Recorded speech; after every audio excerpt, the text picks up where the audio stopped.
Hey guys, in this video, I'm going to go over the most important thing that you should do for your KDP sponsored ads account, especially when you're setting up new campaigns.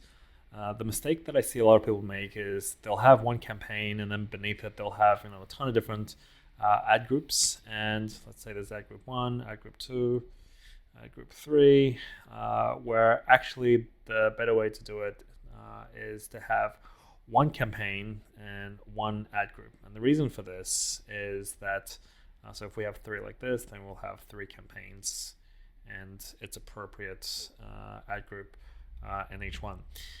And the reason for this is that we get granular control over the campaign. So let's say that this one gets us an ACoS of 10, this one an ACoS of, let's say, 30, and this one, let's say, 80%.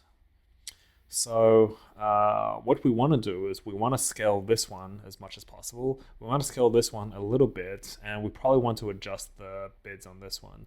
And when you have all of this under one campaign, it's very difficult to make the changes to these on an individual level without screwing up the whole campaign. So if you have this one campaign with only the one ad group, and this one has a 10% ACoS, then this is the one that you're going to want to scale as much as possible. And then let's say this is the one that has 30%. This one, you might want to, it depends on what your break even is. If you're happy with this one and let's say it's giving you organic keyword, it's helping you with your organic keyword ranks, then you might want to scale this one as well. But definitely this one you want to scale by the most. And this one here, you can adjust your bids, you can do whatever, you can decrease your budgets.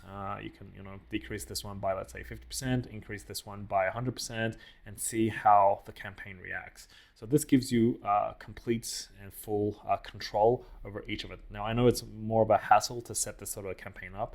This is where, if you have tech, it can really help you manage these sort of campaigns. And once you start spending substantial amounts of money on advertising, then this whole process is made easier when you have software doing it for you. And it's the same thing when you're setting it up with order campaigns. So for order campaigns, you're going to have a whole bunch of match types. So you'll have close, you'll have loose match, you'll have complementary. Maybe I'll do it like this. And you'll also have substitutes. And what I find is that a lot of people actually bundle all of this together into the one campaign, and then they'll just adjust the bids within the one campaign. And what I found is much better to do is to separate each of these out into their own campaign.